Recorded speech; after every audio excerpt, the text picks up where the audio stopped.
on Google Slides, or I'm sorry, Google Forms. And so with Google Forms, of course, again, if you did the beginner G Suite with me at some point or another, we went through some Google Forms. For our purposes today, we'll do a little bit more in Google Forms. I think I have it linked here. Let me make sure this is the right one. I'll have you guys do for me. Yep, so here on slide number 22 here, go ahead and click on the one that says question type form example. So this one is going to look at basically all the different types of questions that you can get in a Google form. So traditionally people usually just stick to like a short answer and a multiple choice in most cases, but there's lots of different types of question types that you can do in Google Forms. So go ahead and just take a minute here and do this little question type survey. And I'll do it along with you here.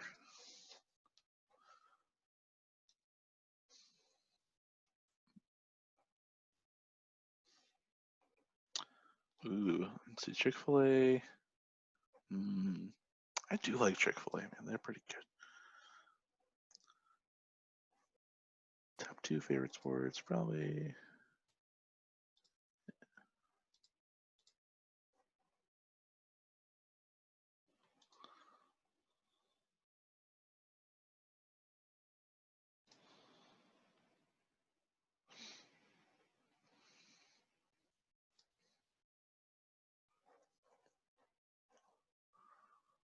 Little lot.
All right, so if you kind of poked around on that Google form, you saw a lot of different types of questions, right? So again, traditionally, most people just kind of stick to just like short answer or multiple choice, but then we start to see checkbox questions where you can select more than one answer. We'll also see a drop down. We can also, excuse me, also see a linear scale, and we see a different one, a multiple choice grid, which is an interesting thing, where you are basically choosing one choice per row. And then we also see a checkbox grid where you can select multiple choices per row. Then there's also, you can enter a specific date. You can even submit a time, a specific time. So there's tons of different of these different kind of funky um, question types. All right. So for our purposes here, do we need to cover how to start a quiz? I guess I'll ask you guys this, because I don't want to, take time and show you things that you guys already know. Do we need to take time here and go through how to start a quiz, how to make a Google form into a quiz, and also how to make an auto grade? Do we need to take some time to do that, or do we already know how to do that?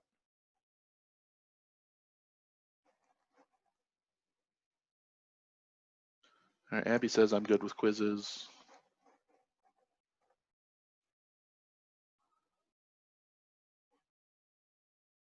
And a couple people that would like to see it.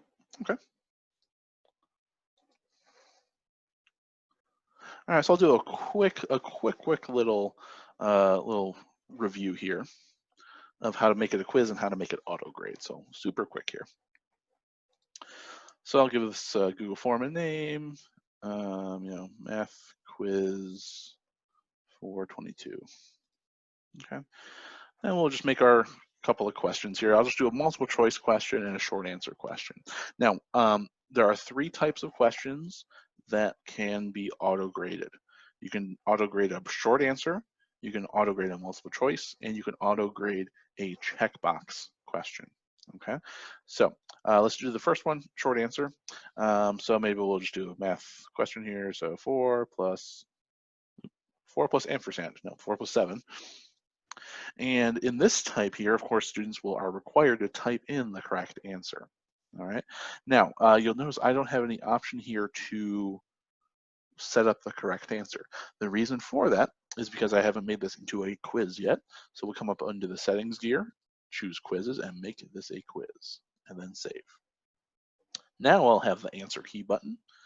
And in a short answer type of question, you can add as many correct answers as you want, but they have when students go and do the quiz, what they type in has to exactly match what you put in as a correct answer. All right, so 4 plus 7 is 11, and maybe students will type in the word 11. Okay, and it is case sensitive as well, so maybe we'll put all caps 11, and maybe just the first letter capped. Okay, so there's all your different options for the correct answer. You can also add answer feedback. So depending on what they say, you can give them a video or a link or just put in some text there. Otherwise, we'll say done. Then we can add another question with our little floating rectangle. And we'll do a multiple choice, our second type of question that can auto grade. We'll do 8 minus 5. 2, 3, 4, 5. Okay, and just like before, we'll go into the answer key. This one's a multiple choice, meaning there's only one answer that's correct. So 8 minus 5 is 3, and we'll click on done. All right, you'll also notice a little green check mark that is the correct answer. And then finally, we can do a checkbox question. So again, checkboxes will let students pick more than one answer. So then we'll say which will have a sum of 10. Then we can say 5 plus 5, 2 plus 9, 2 plus 8, or 1 plus 9. Oops. All right, then we'll add our answer key again, and we can select more than one correct answer. So those 3 are correct, and we'll say done. Okay, now those are our correct answers. When students go and take this quiz, if they select those right answers, it'll automatically be marked as correct. If they put anything else, it'll be marked as wrong. All right, when students are finished taking the quiz here, as the teacher, you can still go back, and if you come under the responses tab up here, you'll see all of the responses from your students, and you can manually make any changes if need be. Okay. All right, so those are quick little review for making a Google form into a quiz. Let's see, somebody has a question. Is there a way to make more complicated math equations, including things like fractions, exponents? Wonderful question. So you may have noticed here, that kind of is a nice little segue, actually. There are tons of different add-ons that you can do with Google Forms. You may notice on my page here, I have these little like weird blue boxes. Maybe it might be a little bit fuzzy on your screen, but what that is an extension called Equatio or Equatio. I'm not sure which way to pronounce it, honestly. But anyway, so there is this extension here which lets you create more complicated math formulas. And there's even like a drawing feature too, which is pretty cool. So you can come in here and draw out, square root of 112. I don't know. Then insert that math in there, and it drops it in as a picture file now. Okay, that extension is a Chrome extension called Equatio. Here's the Chrome page for it. or the extension page for it. I'll put this in the chat for you. So that link in the chat goes to, if you're a math teacher, this goes to a way to do some math drawing. You do have to sign up for it. Teachers do get free accounts, so you just have to sign up for it on here. I believe this link here will take you to their page. I'm already signed in, so let me see if I can actually just sign out real quick. Yeah, and you can sign in. I can't really show you the that side of things, but essentially what you'll do is you'll fill out like a little form, and you'll sign up with your school account as a teacher here, and then it gives you like the full access to be able to draw shapes and do all these more complicated pictures or math formulas and that sort of stuff. Okay, I'll get rid of that. So essentially what we have here is, if you are, let me close out of this stuff here. If you're using Equadio, once you have it installed, it'll have all these little blue dots show up here. Each one that you click will correspond to one of the fields, right? So if you want to have something that's in like the question prompt here, you click on this one and draw out whatever you like. So I have this thing that I just drew a minute ago, and it'll kind of have it attached there. Now, the one thing you'll notice here is it inserts it as a picture. So I'll say, look at this formula. And when we go in, I'll do a little preview here. Notice it drops it in as a picture. Okay, so it's not like a regular text that can be highlighted. It's really so it shows up like more like a picture here for you. Okay. So to answer your question, this is the way to go. Equadio is kind of like the go-to for drawing out more complicated math problems, especially inside of a Google form. Good question. Okay. All right, so that was starting a quiz, default settings, and then let's go into our different question types here. Awesome, glad I could help, Abby. Awesome. So let's go into, I'll just make another new question here, and we'll look at some more of the different question types. So again, normally most people just kind of stick to like, your short answer, paragraph, multiple choice, but there's a bunch of other ones in here. If we do a drop down, you may have noticed when you did the sign up, the sign-in page for the session today, there was a drop down, and that's nice if you have like a really long list of things, and you don't want it to like take up the whole page, so you can really just have like a more lengthy multiple choice. And this works exactly the same as you would as it works for like a multiple choice. You put in your question, and then for each option that you put in, it creates a new option. Again, when students go into to choose to answer this question, they can only pick one from the dropdown. Okay, that one's pretty straightforward. Here's another one called file upload. So this is another interesting one that's not used very often, but files can be uploaded to the form owner's Google Drive. Respondents will be required to sign in with Google when they're uploading things. Make sure they only share with people that you trust. So if, again, this is something you're only sharing to your students. And what you can do is you can even require them to turn in a certain type of file. So if it's like, okay, I just want students to be turning in, this picture file, you can even set like the maximum and minimum sizes of the files. As Google users, this is kind of nifty. I haven't thought of a particularly good reason to use this instead of using Google Classroom, because Google Classroom is just meant to collect things from your students. I haven't thought of a good scenario where you would have to use this type of question. If you think of something, let me know. But I can't really think of anything that makes this type of question super useful. It's kind of cool that you can do it, but I'm not sure if there's a super great way to actually use it if you're already using Google Classroom anyway. Okay, and then we have our linear scale. So this one's, again, pretty straightforward here. This is like, so for you like rating things, so on a scale of 1 to 5, how good was today's lesson? I don't know. And then these labels are basically just the kind of like the bookends of the of the scale. So 1 is your lowest. So not very good to awesome.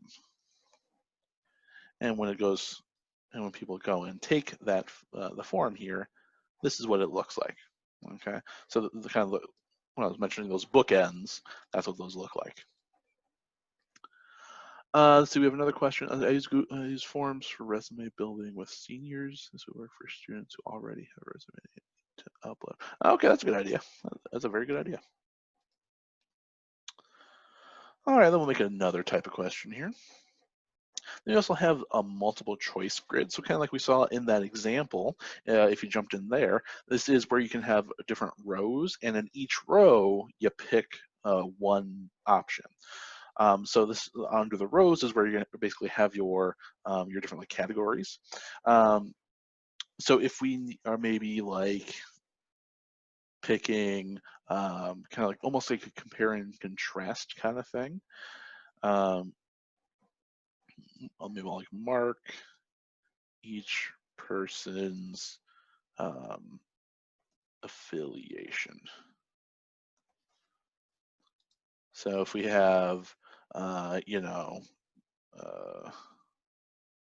Benito Mussolini, I think that's one right. Mussolini, Franklin Roosevelt, and then Winston Churchill. Then over our columns, we can say, we'll say USA, England, actually, United Kingdom's more proper. Kingdom, and then Italy. All right, and then when students go do that one, they'll click on which one fits with that person. Okay, so it will kind of have you have like a multiple row, multiple choice question. Again, you can only pick one option for each row, but it's kind of a way to like it's good for like compare and contrast kind of questions, or where you have like kind of things where you're kind of looking at the differences between different things. Another question we had, let's see, the upload file option might be good at the beginning of the year for a student survey. Okay, can you include a picture of family on vacation or a picture of a pet? That's a fun idea. That's actually a really good idea. Yeah, that's awesome. So yeah, if you need to collect things from students in that way, that's a smart idea. Pretty cool. All right, so that was your multiple choice grid. And then we also have a multiple choice checkbox. Checkbox grid. This works the exact same way, so it's set up the exact same way. The only difference is students would be allowed to pick more than one checkbox. We have another question. Does Google automatically send you a notice when a Google form quiz has been completed, or do you have to set that feature? That's a really good question too. You would have to set it. It's not on by default. If we come up to the responses tab up at the top, and then do our 3 dots, we can choose get email notifications for responses. All right, so then you get an email notification every time somebody submits a Google form. All right, I wouldn't necessarily do that for like a quiz, because then you're going to start getting hundreds of these emails every day. But if it's for like particularly important things, absolutely. All right, so that was our checkbox grid. Again, it's pretty much the exact same thing as a multiple choice grid. The only difference, again, is students would be able to pick more than one option for each row. All right, and then we have time and date, and these ones are pretty straightforward too. So you can just basically give students a calendar, or whoever's taking this, a calendar to pick a specific date or a specific time. Okay, again, that's really more helpful for like surveys or polls. All right, now there's even more stuff, because all that we did was look at our different question types. There's even more stuff that we can look at. If you notice in our little floating rectangle over here, there is a lot more buttons than we may have used normally.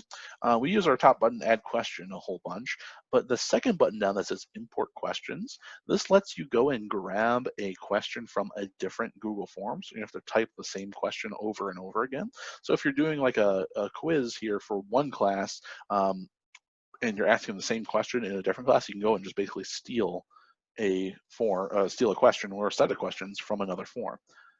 So maybe I'll search for math quiz. I'll search for a different math quiz here. All right, so here's an older math quiz I can steal stuff from. And here on the side here is going to open up all these different questions here. So if I want to take this one that says which will result in a sum of 8, and maybe I'll do the 4 plus 9 question as well. I can import those two questions. And then just like that, I have those questions dropped in here. It even keeps the, if I had it set to be a quiz and already marked the answer key for those questions, it brings all that stuff over. So again, I don't have to sit there and do all that extra stuff. Let's see, we have another question. What's that third button from the left of the settings gear? Let me see. Oh, you're probably talking about this one, the little puzzle piece. That's our add-ons. We'll actually come to this in a little bit because I'll show you one really helpful add-on that I use. So we'll come back to that in just a little bit. Good question, though.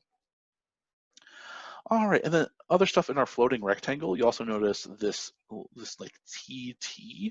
This lets you create a different title or a different section header. This is nice if you need to give like a little bit of extra directions or things like that. It's essentially, you get like another block without having to ask a question in that block. So again, it's really good for like giving some extra direction or breaking things up into different sections. So if I want to, have this be like, here's the multiple choice, have a multiple choice section, and then have another one that's like our short answers. Then I can move these around by clicking and dragging on our little 6 dots here at the top of that block, and we can go and drag this to whatever point. So there's our multiple choice section, and then here's our our short answer section. And when the students go and actually do this activity, notice it gives us this little extra block here. Again, the point is so you have that little extra space without having any extra questions. Nice way to kind of split things up into different sections. And then there's the short answer one there. Okay. You can, you can even come in here and have a description if you want more directions and all that fun stuff. Okay, and then other things in our floating rectangle, we also have add an image. If you add an image from here, this will basically give you one single floating image that's not really attached to a certain question. So if we will come in here and do it, maybe just do a Google image search. I'll just search for, oops, not math. And I'll put in this picture here. And we're gonna drop it, there it is. And so it's gonna basically just drop it as its own thing. We can still resize it if we need to, if it's too big. And again, it's nice if you want to have like a little extra direction, or if you say, okay, look at this picture and answer the following questions. Okay, so you can have these kind of things referencing each other. Now, if you're making like a really long Google form or something that has like a bunch of different sections, it might be smart to actually have separate sections. And that's what this bottom button on our floating rectangle here does. If you create a different section, this is going to actually require students to scroll to the bottom of the page when they're taking the form and click next. It'll take them to the next page, and then they'll have a whole nother list of questions. Again, this is going to be really good if you are doing like a multiple stage or multiple part form, or maybe you're doing a whole test in here, and you want to make all your multiple choice questions show up on the first page. Then on the whole second page is where all their short answer questions are. So let's see how we can actually do that. All right, so here's, I'll get rid of this to kind of simplify things a little bit here. So I'll put up this multiple choice question up there. This one's multiple choice too. And so that one. Okay. And that one's our last one. All right. So now we have, our first section is our multiple choice. They'll have those questions. And then here's where we end the first section. And the cool thing too is you can even designate where the person taking the quiz goes after that section. So if you have 3, 4, 5 different sections, you can basically make them go to different sections at the end of that section. And the cool thing too, if they choose a multiple choice question, so if we have like this one here, another thing we can do is under the 3 dots, we can go to a different section based on their answer. So if they answer in a certain way, we can have them go to a different section.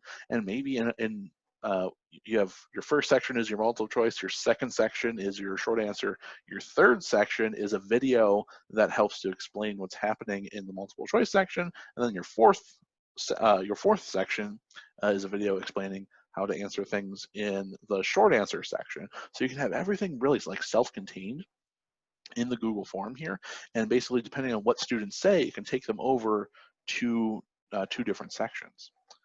It's very, very cool. It can easily get complicated because you can have a lot of moving parts and a lot of stuff happening. So just kind of play around with it and just kind of think through and give yourself time to to plan the stuff out. And your preview is going to be your best friend as well. All right, so there we go. I have my first section here that's on multiple choice. In the second section, this will be our short answers. Okay, I don't need that one anymore since I have that section header there. And this is what it'll look like when students go and do this quiz here. So here's our multiple choice section. We come through here and answer these questions. Okay, boop, boop, and boop. Oh wait, I did math wrong. There we go. And then and that. Then we click on next. Notice that, and it went to a whole nother page. And here's where we have all of our short answer questions now. And we can go through and answer all these other questions. We'll put in our time, put in our answers there.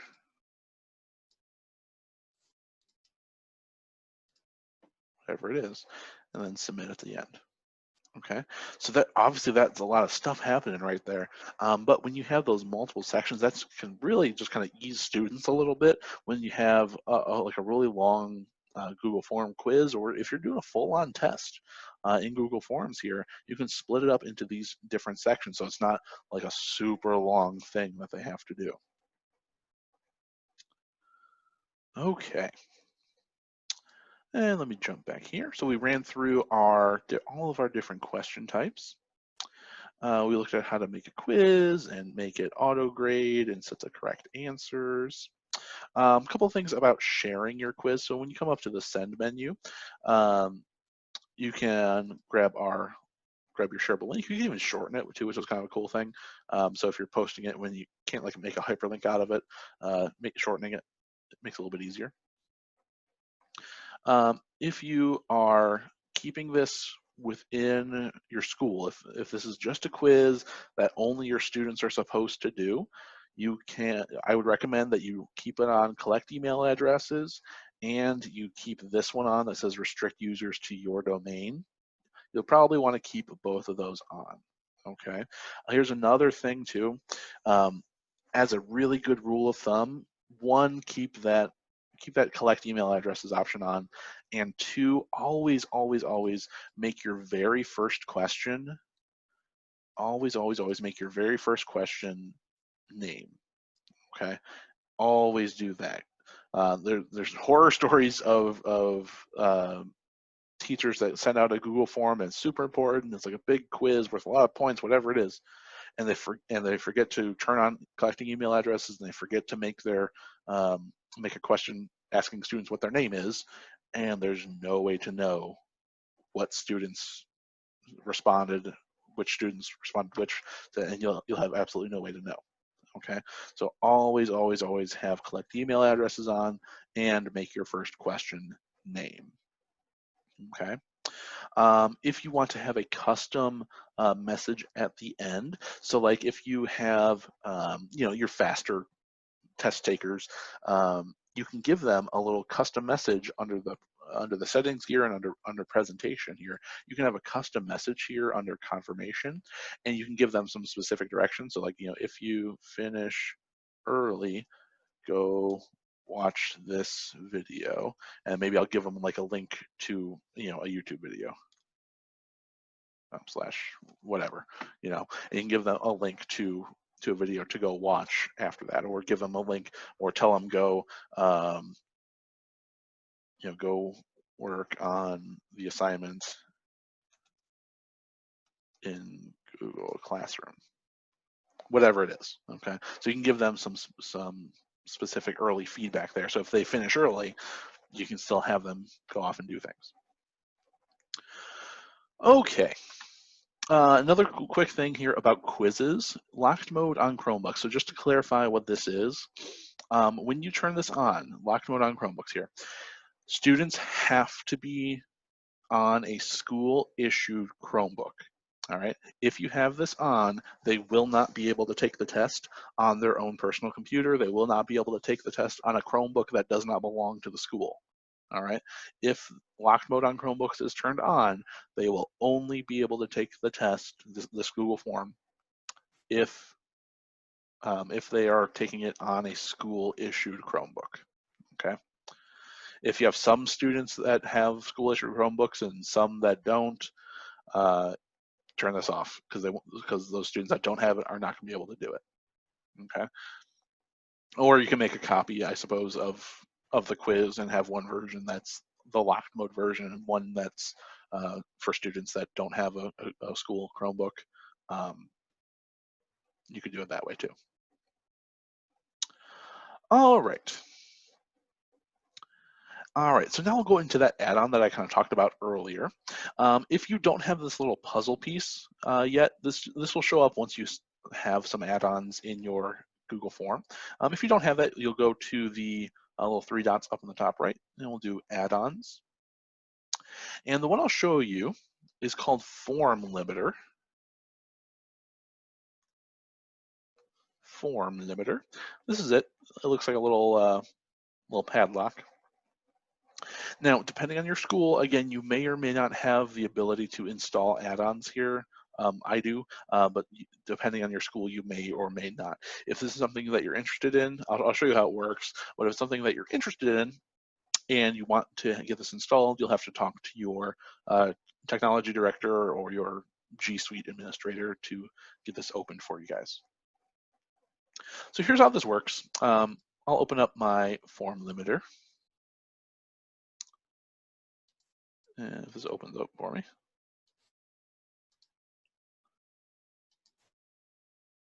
Oh,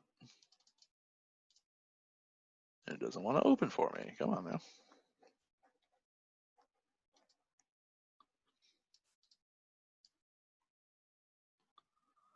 I'm going to do an uninstall. I'll uninstall it and reinstall it real quick.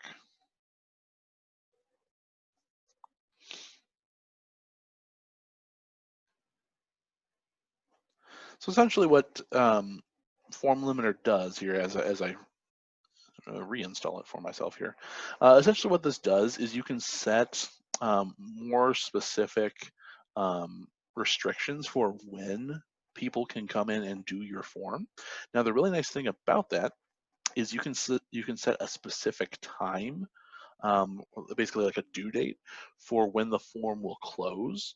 So if I say I need all my students to have this Google form quiz done by today at 3 o'clock, I can set the turn-off time for 3 o'clock today. And let me close out of this here. And anyone that tries to get into the form after that won't be able to get into it. All right, so here's the form limiter now. It opens up as a little sidebar over here.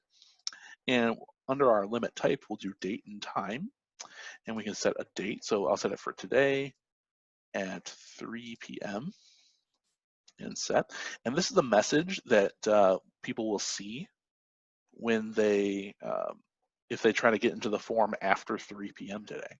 Okay, and they won't be able to go in and actually take the form. I can customize this if I want. I'll say too late. Ha ha ha ha. You don't have to be evil about it. I mean, you can. It's always fun. And we'll do save and enable. And just like that, if somebody tries to come in and do this Google form at 3:01 today, they will not be able to get in to go and do the form. Okay. The other way to turn off responses or to stop people from being able to turn in or to do the form is you have to manually come under here into responses and then flip off this switch that says accepting responses. Okay, you can also customize it from here what that message is. All right, that add-on, basically what that does, it just does that automatically for you at a certain time. Okay, that's the bonus of it. The other thing that you can do in form limiter here is you can also, instead of setting it by a date and time, you can also do it by a number of form responses. So if you say, okay, the first 10 students that do this for me, maybe it's like an extra credit thing or whatever it is. Maybe you say, after our first 10 students come in, the form will be turned off. Okay, and then so the 11th student that tries to go in and do the form won't be able to actually go do it. Okay, so that's another kind of interesting thing to do there. Okay, all right. So like I said, there's also more stuff here in the slideshow. I will show you this one real quick as well. In Google Forms, we also have the ability to do grade importing into Google Classroom. So let me show you how to do that. It's pretty simple. Basically, what we do is create a quiz with all the appropriate grading and all that fun stuff. We create the assignment in Google Classroom, attach the form from Google Drive, and then assign it. And then what you'll see is a import grades button over in Google Classroom.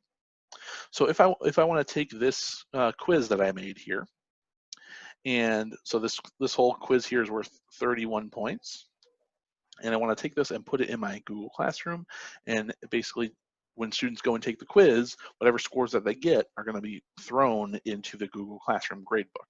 So the whole process here is we make our quiz like we just did, then we come into Google Classroom, we'll make our assignment here. We'll create an assignment. Math quiz 422. I add it from my Google Drive. There's my quiz. Add that in there. Notice this button here that comes up that says grade importing. So again, whatever scores that students get here, if this switches on, whatever grade that they get is going to be synced with their classroom gradebook here. Then we'll say assign. Then if we come over here as a student, and for my students account here, we'll come in here, come into the class. There's our math quiz. We come in and do the quiz. So here's Andrew. He just answers these questions. Okay. I'm just clicking furiously here. Yep. Oh, that's backwards. Whatever, doesn't matter. Okay, and submit. All right, so then just like that, the student has completed his quiz. He can see his score here. Ooh, I didn't have to do very hot on that, but that was the problem of doing it at supersonic speed there. And back on the teacher side, when I come in here and look at our grades, I can come in here and I come up to import grades. Now, here's one thing to think about. If you have some questions that possibly students did right, but it marked them as wrong, we need to come in here and do a little bit of manual grading to make sure students actually did it right. Okay, so under our, when we're in our quiz here, under the responses tab, it's best if we do under question, and we can look at all of our students' responses and basically go through each of these grades here. All right, and we can see how students responded. So that one's supposed to be Italy, so that one's actually right. Okay, oops, I'll do a save down there. Go next. There's our scores. Okay, those actually are right, and that is correct. Do next. That one's marked already as correct, and that's it. Okay, so now back on our Google Classroom here, this student score, remember it was like originally 8 points out of 31. If I do import grades, now that I made those changes, he now got 14 out of 31. Okay, and notice all those, the point values changed depending on what he actually earned and how many points were actually possible. All right, to finalize, we have to check mark the student. We can either check mark all students here. Of course, I just have one in this example class, but you check mark your students and do return. This will basically finalize it. It'll show up in your classroom gradebook, and it'll show up for the students so they can see their score. Okay, so that's how you do your grade importing into Google Classroom from a form quiz. Okay, hopefully that wasn't too fast or too confusing there. Okay, again, back in the slideshow here, these couple of slides, 31 and 32 here, to talk about grading manually, kind of doing your overview. It is a good idea to do that because sometimes students will, if it's a short answer question and they have the right answer, but maybe they just misspelled it a little bit, or they put a capitalized letter somewhere that you didn't expect as one of your possibilities. It's still right, but it's marked as wrong for them. Let's see, is there a way to show the students the answers to the quiz after you have returned, but not before? So that's a good question. So when we come up into our settings gear up here, this is where we can set, under quizzes rather, is where you can set what students are able to see. So like in this case, students are able to see what questions they missed, which ones were right, and their point values. You can change all that stuff. You can also choose when to release their grade. So like if you do it later after a manual review, after that, they'll get a email after you do that manual grading. Good question. All right. We also have response validation. Now, this is a really handy thing, especially for checkbox type of questions. So if we come in here and I look at my, I'll come back over to my questions here. And response validation is really cool because it will require students to meet certain criteria before they're able to submit that question. And it's really, really helpful, particularly for your checkbox questions. So a question like this one, where we have, maybe I'll say which three will have a sum of 10, which three, I'll say possibilities. There we go. How did I still spell it wrong? God, there we go. So I'll say which three possibilities have a sum of 10. So I need them to actually pick 3 answers. I don't want them to be able to submit it unless they pick the 3 answers. They don't have to necessarily pick the 3 right answers, but I want them to pick 3. So what we can do is we'll come up to the 3 dots under this question here, and we'll choose response validation, and we get this new line that comes up here. And we can choose select at least, select at most, or select exactly. In this case, I want them to select exactly a certain number. In this case, it's going to be 3. And we can also put in some custom error text. So if they don't pick 3, I'll say, please pick 3. All right, so they won't even be able to submit the question or submit the form unless they have 3 choices picked here from this checkbox. Now there's different types of response validation. You can do it for different types of questions. So like for short answer questions, you can also have response validation here.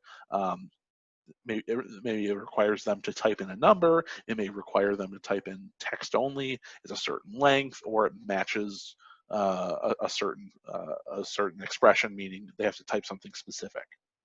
Okay, so there's different ways to do response validation, but again, I think the most useful thing is when we're talking about doing these checkbox type of questions.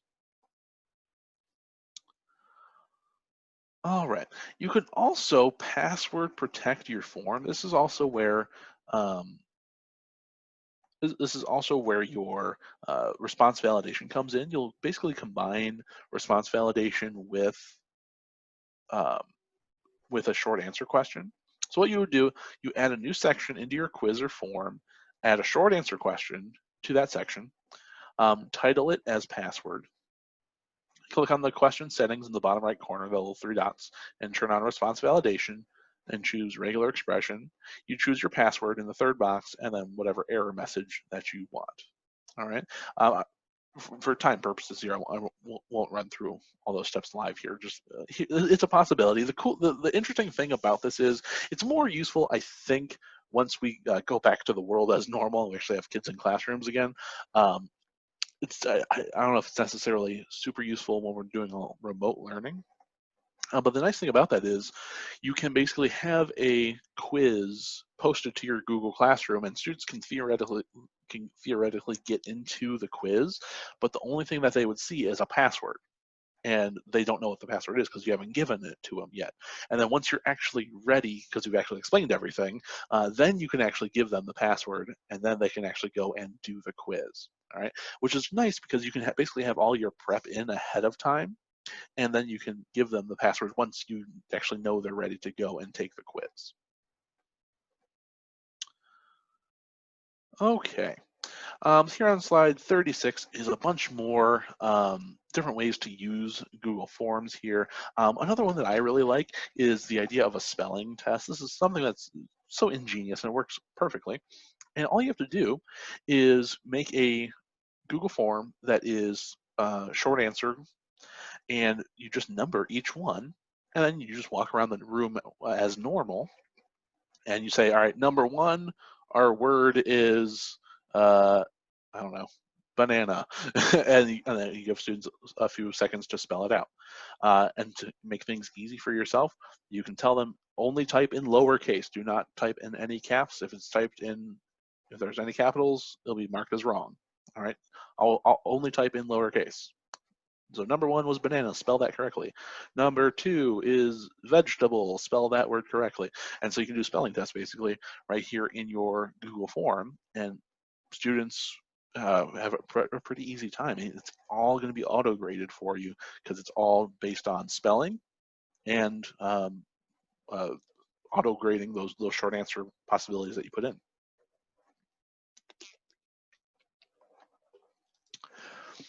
All right, and there's also more stuff to check out on slide 36. The last one that I'll kind of showcase for you is a really cool one. There's also choose your own adventure. So this is where you're going to use those different sections like I was talking about earlier. And what you can do is have different sections, have the person taking the form go to different sections based on their answers. I showed that a little bit earlier. And you can twist that into like a little choose your own adventure story. And these are kind of cool because you can have students make these things too, and they're a lot of fun to make. So here we have like this little Halloween themed one. So I come up to, you're walking along the street on Halloween night, you see a haunted house, you're curious, you approach the door, you notice there are 2 doorbells. Do I ring the one on the left or the one on the right? In the chat or unmute yourself, which one should I ring? Should I ring the left or the right? Left or right? Left or right? Which one? Right. Right. All right, I heard right first. All right. Going into the right, and then you hear a voice that says, come on in, I've been waiting for you. Do you enter with enthusiasm, or do you enter slowly, scared but curious? Slowly. Slowly. I'm being cautious. I'm not crazy. You are now in the front hall. You see a door to the basement and some stairs that lead upstairs. Do I go in the basement or do I go upstairs? Upstairs. I go upstairs. Basements are creepy. All right, so we go upstairs. You are in a dark room, but you see two boxes, a black one and a brown one. Do I open the black one or do I open the brown one? The black one. The black one. Meow, hello, will you please take me home with you? Yes.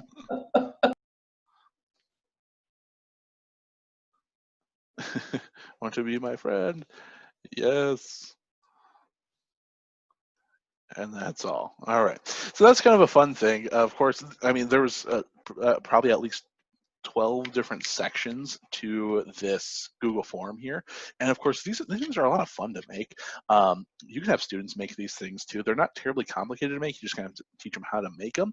But once they kind of get the hang of it, they can have a lot of fun making these little like choose your own adventure stories in here. They're pretty darn cool. Oh yeah, you can have older kids make them for the younger ones too. Awesome idea. Okay. Here on slide 37, back on the slideshow, there's more add-ons for you guys to check out as well. Paper Score, it will do even more auto grading for you. Form Limiter, which we talked about, will turn off the form at a certain time. Form Recycler is kind of obsolete now because we now have the ability to import questions from a other Google form. That's what that used to do. A choice eliminators is another one, good for students. It basically will get rid of some of the options that are incorrect. So there's more for you guys to check out. All right, so let's do 10 minutes this time. So we'll come back at 11 o'clock, and let's make maybe a multiple page quiz, play around with all the different types of questions, maybe have students go to a different section based on their answers, maybe try out some of the extensions, kind of play around with all that different stuff here, make your form into an auto grading machine. Again, if you have any questions, feel free to shout out. Other than that, let's take about 10 minutes here. We'll come back at 11 o'clock. Go ahead and probably stand up. We've been sitting down for 2 hours now. So go ahead and stand up, stretch your legs, and if you have any more questions, feel free to shout them out. And we'll come back at 11 o'clock. Hey, Dan, I have a question for you. Sure. So I use forms a lot, and so I'm really interested in these add-ons. Can you talk about Form Ranger and then what the secure quiz extension Chromebooks only is about on slide 35, I think it is, or whatever it is? Yeah, so Form Ranger, I haven't used this one forever, so I kind of forgot what it is. Oh, that's right. So this one will let you basically make the form in a spreadsheet first, so you can make it like a little bit faster, and then basically import everything in. I personally haven't really used this one very much, and I don't find the making the quiz that time consuming, I guess. Yeah, neither do I. Yeah, so it's not too big of a deal. I think this one would be kind of more of a pain than it's worth, in my opinion, but for some it might work out. In Secure Quiz, I actually should have taken this one off because I had this on here a while ago. What Secure Quiz does, it's the same exact thing as the locking mode. The locked mode. Okay. Yeah. It did the same thing in the end. Gotcha. That was the Secure Quiz was made by a local technology director from Woodridge, Eric Ewings. He made that because he's like, we need to make sure kids aren't just looking up answers during the quiz. And then Google probably caught the whiff of that and was like, we'll make our own. So, so yeah, so those two aren't super useful. I think that probably the two big things to do is if you teach math, get the Equadio app. Yeah, that's super awesome. I didn't know about that until today. So. Awesome. Yeah, that one and probably Form Limiter are probably the most useful ones. Awesome. Thank you so much. Absolutely.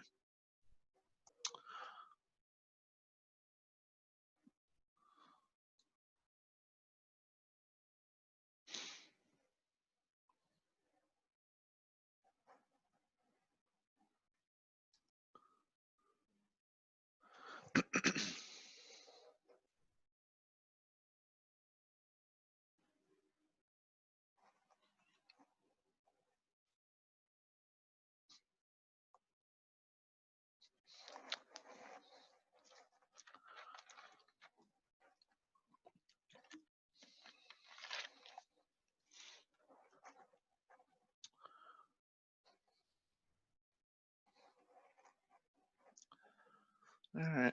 We'll start in a few minutes again here. We'll come back at 11 o'clock. So I'm going to actually stretch my own legs. I've been sitting here for 2 hours.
All right, so come back together here in just a second. Any questions or thoughts or anything from anything that we covered so far today? Feel free to shout out. For our next section here, we'll get started into Google Classroom. We'll do like a little bit of a dive into Google Classroom, not too deep. I think a lot of us are probably using Google Classroom, so I'll do a little bit of extra stuff in here, not too much. And then we'll break off for lunch, and then we'll come back and finish out the rest of our day here. We'll finish out Google Classroom, and then we'll go and do lunch. Then we'll come back and do sheets, sites, meets, and maps, and then we'll basically wrap it up for the day. All right. So let's go ahead and jump back in. So in Google Classroom, of course, this is where we can distribute out and collect all of our student resources, all of our classwork for our students. Now, does anybody need like a very beginner intro of Google Classroom? Normally, I do a kind of a early beginner thing in Google Classroom to start with, but for everybody's purposes here, kind of figure a lot of people are pretty good at the beginner stuff here. Cool. All right, so then what we'll do, I'll kind of skip ahead a little bit here, so we already know what the stream tab and all that stuff is. So we'll go into a little bit more here on a little deeper dive kind of stuff. So one thing that we can do is we can also, in Google Classroom here, we can do a little bit of differentiation where we can pick different students to receive documents. And this is where we can really just have a little bit of differentiation in our Google Classrooms. And let me show you, kind of take you through that process here. So if we're in our classroom here, and let's say I have actually, let me go into a classroom that actually has more students in it here. I think this one has some students in here. Let me see. Yeah, here we go. So I have 4 students in this class. Let's say that Andrew and Betty are our general ed students, and then Chris and Debbie here are both on IEPs. Let's just kind of say that. Okay. And what we need to do is, let's say Andrew and Betty, of course, will receive the full amount of normal work, and maybe Chris and Debbie's IEPs both call for like a reduced work or like reading help or something like that, for their assignments. And the thing is, we can do all that in Google Classroom, and students are not going to really know the difference, that they're getting like a modified version or not. So let me take you through that process here. So if we come in here, we'll create an assignment here. We'll come in here and do an assignment, and this will be we'll just call this worksheet 422, and I'll just make a brand new Google Doc here. And here's a couple of things about making a digital worksheet. One, we want to, of course, give it a name here. So I'll call this worksheet 422. One, it's always a good idea to have the name of the worksheet match or closely match what the title of the assignment is, because it may not necessarily be the same thing. So it's a good idea to have those come up as similar names so kids don't get confused. But also, when you're making your assignments, so here's my question 1.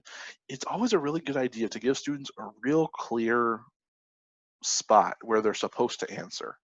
All right, and a good way to do that is if we come under the Insert tab and create a table. A little 1-by-1 table is perfect for that, because then students are going to have a real clear spot for where they're supposed to answer. You can even put that in directions if you want to, answer the following questions in the boxes provided.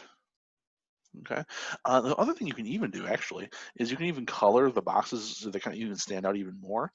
So if if I'm clicked inside of one of the tables here, and in my screen it's kind of cut off on the end. If it's the same as for you, it'll be under these little 3 dots. They'll do the little fill bucket, and maybe we'll do like a little yellow here. And so it's a real clear spot for where they're supposed to put their answer. right? And we can just basically copy that in here. Boom. And then just like that, I have a worksheet that has real clear spots for what the question is and where they're supposed to put their answers. All right. And I'll kind of adjust those. So question 2, question 3, and question, oops, 4.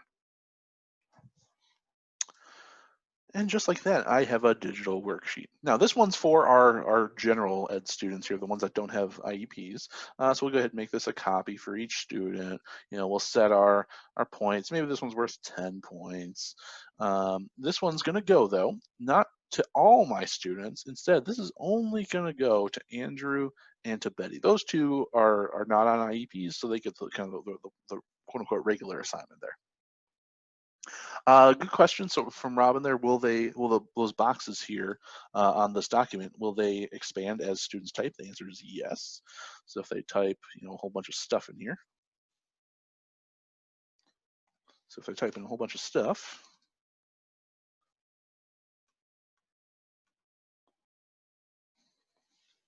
they'll continue to expand. Just like that. So they got all the space that they need. It's gonna be a nice clear spot for where they're gonna need to respond.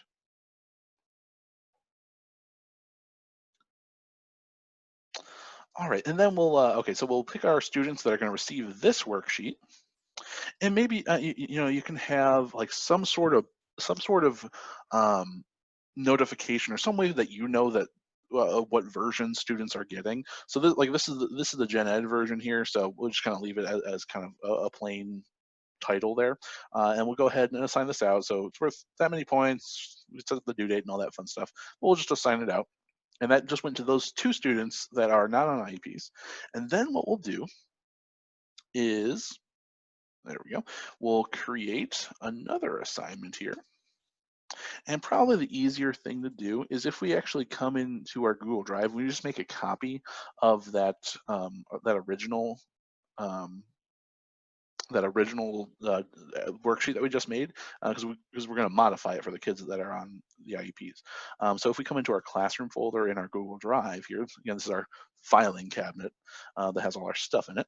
And this is for, God, I have so many classrooms. Is it this one?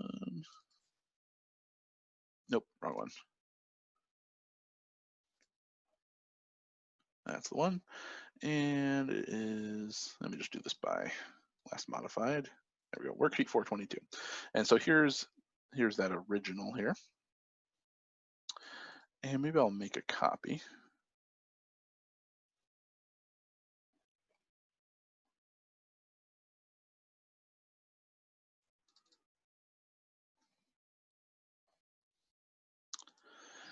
And so now this is a whole new separate document. So I'll kind of erase all the extra stuff in here. And again, maybe you want to have like a little just like modifier or something that you kind of notice is like in the title, so you just know quickly without having to open the document that this one's the modified version. So maybe you have like a little like a minus sign or an underscore or something like that, something that the kids aren't going to necessarily even really notice. You can maybe have just an underscore between the words or something like that. So you kind of come in here and put an underscore in there, something like that. You can just so you have a little visual cue for yourself that you're picking the right one, that this is going to be the modified version, right? Okay, so then here's the modified version. So maybe on those students IEPs, they have like uh, their IEP says they only get 50% of the work, so you just erase that part of it. You just do whatever modifications you need. Then we'll come back over here into our assignment here. You can name it the exact same thing, and we'll add in the document here. Since we already made it, we'll go under recent, grab the one, my little visual cue was the underscore, so they can kind of see the difference. Now in this case here, this one's going to go to Chris and Debbie. Those are the kids that have IEPs, and maybe I don't know if it's worth the same points or it's worth a different amount of points, whatever it is. And then we can assign that out. All right. And now just like that, students aren't going to know the difference that they have different assignments, because here's Andrew's account here. If he comes into his classroom, Andrew was one of the gen ed kids. Is this one? He comes in and does this assignment. He sees his version that he has to do. He doesn't see the other ones. He doesn't see the modified version at all. On, let's see, it was Chris was the one that had an IEP here. If he comes in and goes and looks at his classroom, he goes in to do his work here. He sees his version now. So here's Chris's. He only has 2 questions because it's been modified for his IEP. Here's Andrew's. He's gen ed. He did not get a modified version. He has all 4 questions. Okay, so just like that, you can do a lot of differentiation between your different students. Okay, hopefully that's all making sense. Next thing is how you can really master some grading in Google Classroom here. One thing is you can create grade categories. So this can save you a little bit of time when setting up when you're setting up your assignments. This is fairly easy to set up. We'll come up to the settings gear in our Google Classroom. We'll scroll down and we'll find under the grading tab, we can create grade categories. So we can set these different like presets for how many points different types of assignments are worth. So maybe we'll do like another one that's like in class work. And those are usually just worth 5 points. Okay, and we'll save. And then when we're creating an assignment, I think we can do this if we edit an old assignment too, I believe. Can we? Yep. So we can still even add a grade category if it's an old assignment that we're changing. And notice whichever one that we change, it changes that point value. So if this was a homework assignment, the default value for homework is 10 points, or if it's in class, those are default as 5 points. And all that does, it gives you a shortcut so you don't have to type as much and change your point values every time. That one's pretty easy, pretty handy. Another thing that you can do is also leave feedback videos in Google Classroom. Now there's a lot of steps for this one, so I put a video here on slide number 46 for you guys to refer back to if you need. I'll take you through the process though real quick. So basically what we're gonna do is we will have, let me find an assignment here that has some stuff turned in. Let me find a different one.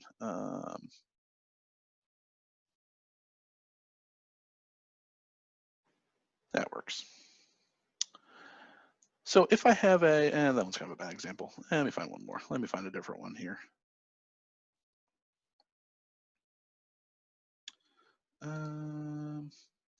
There we go. This one might be good. Okay. So if we have a worksheet that a student turned in here, of course, we can leave all these comments from the comment bank, and we can leave all this different feedback and all these different comment bubbles for them to look at. Now, if you have a lot of feedback to give to students, or if you're seeing these commonly missed questions over and over again, or if you just have a big old paragraph of feedback for students to see, and you just know they're not reading all that feedback, what you can do is you can leave a feedback video for them, and you can still give all that same feedback, but just in video form. And all we have to do is, if we use the Screencastify extension up here, we can use Screencastify here. I'll just turn off the microphone so they're not dueling up here. And we can leave them a feedback video. And it'll give me a countdown here. Hey, Andrew, it's Mr. Neeson here. I got your World War II worksheet. You were right with number 1, except for you made this one point. It should be blah, blah, blah. Here's your specific feedback. And here's another thing too. We need to go and look at, here's a map of the world, and we need to go and look at these specific things that are happening. And I can even show all this extra stuff, and I can do all this extra teaching here in this video. All right, and then once I'm done giving him all my feedback here, I'll stop the video. And if you're familiar with Screencastify, it's you pretty much you do it as you normally make a Screencastify, but the content of the video itself is just feedback for that student. Okay, then we just go up here and do copy shareable link. and we come back into our grading page here, and we can leave some feedback for our student here. I'm gonna give my page a refresh. And we can leave some feedback for our student. We can even add that video as one of our comment bank comments. So feedback for World War II worksheet. And we paste that link in there. And now it's gonna be saved here in our comment bank like other things. And I can come in here and make a comment bubble just like I normally do. And if I use the comment bank, if I need to pull something from the comment bank, I'll start with the hashtag symbol or the pound, and then I type the first letter or two, and then I can click on whichever one I need and do comment. And now the students are gonna have this little feedback bubble with a video sitting here that they can go and click on and go and watch your feedback. Okay, and of course these videos that you make for your students, that you don't have to necessarily make them for each individual student. You can do a little bit of reteaching in a minute or something like that, or a minute or a minute and a half of just reteaching if you keep seeing students missing kind of the same idea. And you can just have this feedback video sitting here in your comment bank, and you can just pull it in over and over again for when students are missing that same thing.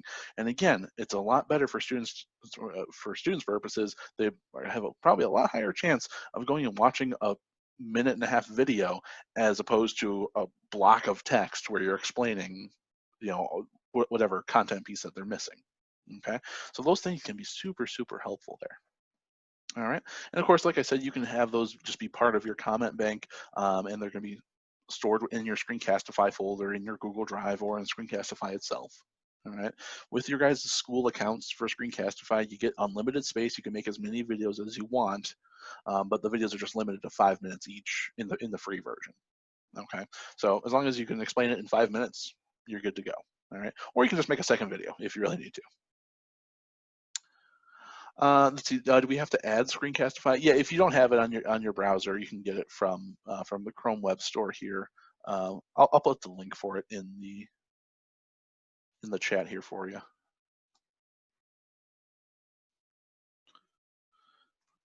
There you go. All right. All right. So that was leaving some video feedback in Google Classroom. Now there's some other Chrome extensions that are worth checking out as well. There's this one called Share to Classroom, which is really cool. This is a Chrome extension which will force open any web page that you want to your students. So essentially what you do is if I'm out here and I'm in I don't know, weather.com. And here's the extension here. There it is. And if I click on this extension, what it'll do is it'll load up all my classes here. And if I open up whichever one of these classes and push this website to my students, it'll force open this web page on my students' accounts if they're logged in. And as long as those students are part of that Google Classroom, it's going to open up that web page for them. It's pretty cool. Again, that one's linked for you on slide number 47. There's a couple more in here for you guys to check out as well. Lots of other outside apps like Edpuzzle or PlayPosit or Pear Deck, and there's tons of other outside apps that link with Google Classroom, and they basically will take the roster that you have in your Google Classroom and will sync it with the gradebook that they have on those outside apps. Okay. Another one that I really like is Save to Google Drive. This is one I always like showing off just because it's really cool. This one will let you take long screenshots of whatever page that you're on. So if you need to save a picture like this, or save a web page like this rather, but save it as a picture, maybe you just need students to go to this see this website, but not necessarily go to the website. You just need them to see what's on it. What we can do is actually we can just come up and click on that extension here, and it takes a long screenshot of that page, and it'll save it as a picture, and then you can save that picture with your students. So it might be easier to share in some cases. And then here's our long screenshot of that weather page there. We can even zoom in here and take a look at all that stuff here. It's pretty cool. That one's just nice because it's easier to collect things from other websites. All right.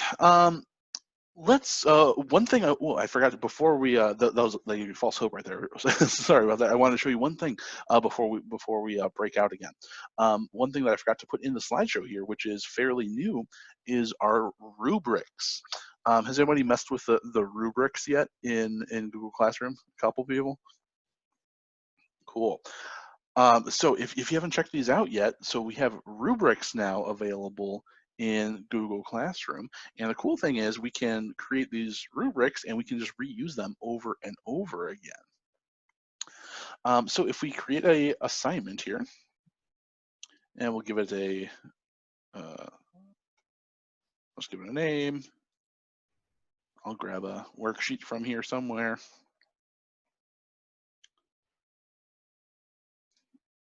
There's our worksheet. And we can also come over here to the bottom right and do rubric, and we can create a brand new rubric. And essentially what we have is a way to create different criteria and different levels for each criteria. And we can basically have all these points that are going to be associated with each level. We can choose it. We can have it be ascending or descending. I personally like to have it ascending, so the lowest scores on the left and it ramps up to the highest score on the right. And then we have our different criteria. So maybe our first one's like grammar and spelling. And if they get 1 point, this is needs improvement. Maybe that's 4+ mistakes. 2 is okay. That one's 2 to 3 mistakes. And the full score, 3 points, good, 1 or less mistakes. And there's our first row, our first criteria. We can add a whole nother one. So if we want to have, content, and our first one worth 1 point is maybe it's like for a paper, and they're supposed to have a certain number of paragraphs in the paper, so they have like 2 or less. Oops, this one needs improvement rather.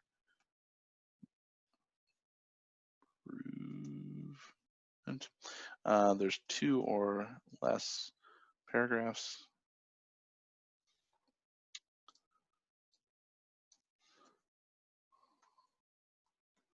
Okay, this one they only have 3 full paragraphs.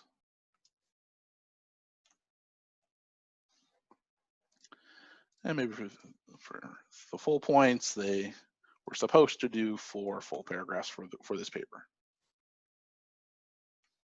Okay, and we can keep on creating as much criteria as we want. Then we'll go up to save up here at the top.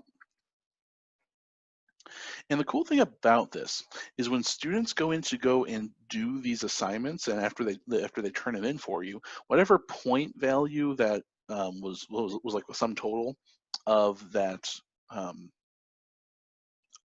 rubric that you made is going to basically be the score on the assignment.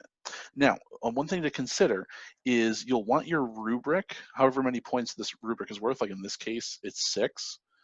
You'll usually want your rubric to be worth the same amount of points as the actual assignment. If you don't, it'll basically, if you use the rubric to grade, it'll basically use whatever score is inputted in the rubric as like a percentage. So you'll see what I mean in a second. I'll leave this as 100 just for our purposes here real quick. And let me see if I'll come in here and I'll have to do this as a student here real quick. And that was for this class, I think.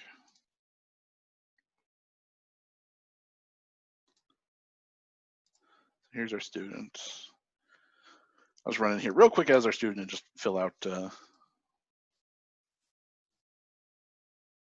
worksheet. I left this one as edit only. Bad example. Let me see. This one I have a rubric. Hang on.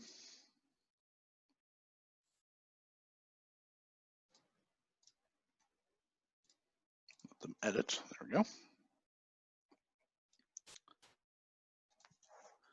Give us a refresh on his end.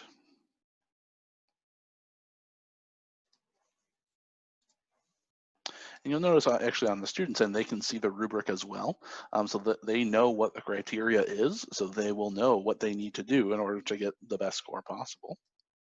And then he'll come in here and he'll put in his answers, whatever.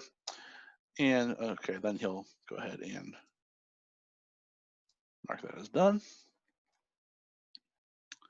And back on the teacher side of things here, what we can do is we will look at our students' work.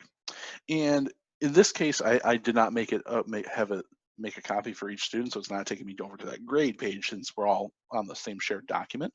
But for our purposes, that's fine. We can come in here, and as the teacher, I can open up this rubric and give them their score. So for grammar and spelling, okay, so he did good. He didn't make any mistakes. And under here, maybe he only did okay, or he needs improvement. So notice he got 4 out of 6 points on the rubric. But notice what happens up here as for the points of the actual assignment. It works as a percentage. So he actually got 66.67 out of 100 because he got 2/3 of the points. Okay, so this is one thing to consider. If you want the points on the rubric basically to reflect the points on the actual assignment, make these numbers match. Okay, if it's worth 6 points on the rubric, make the assignment actually worth 6 points. Okay, otherwise it'll just give you this percentage stuff here. Okay. All right. This same rubric will also show up on assignments that are make a copy for each student. Let me find one example real quick for you. I think this one is. Let's see. Here we go. So if you're doing grading mode this way, where you made the assignment make a copy for each student, you'll have a rubric over on the right hand side. Oh, that one doesn't have a rubric. Duh. What did I do? Oh, here we go. There's my rubric assignment. That's the one I wanted. Here we go. And so here we go. So and when we're grading like in this mode, again, if you set the attachment to be make a copy for each student, and if you have a rubric along with your assignment, it's going to show up over here on the right hand side, and you can set those grades as you're going here. So if we're putting in those points, in this case here, the rubric grade is worth 9 points, and so is the grade of the assignment. So it's going to match actually perfectly. So if they get 1 point for that, 1 point for that, and 1 point for that, notice, content, I got 1 point. So notice the score is actually going to match. So that's just one thing to keep in mind. You'll want to have both things match if you don't want it to have like a percentage correlation there. Okay. All right. So this is pretty much going to take us over into our lunch break. We'll do a lunch a little bit early, which I'm sure nobody's too sad about. So we'll go ahead and take a few minutes here. If you have any more questions, if you want to kind of poke around with the stuff we talked about here in Google Classroom for a few minutes, I'll stay on here for an extra couple of minutes. Other than that, if you don't have any questions and if you're ready to break off for lunch, please do so. We'll come back after an hour, so we'll come back at 12:30. All right, so I'll see you guys in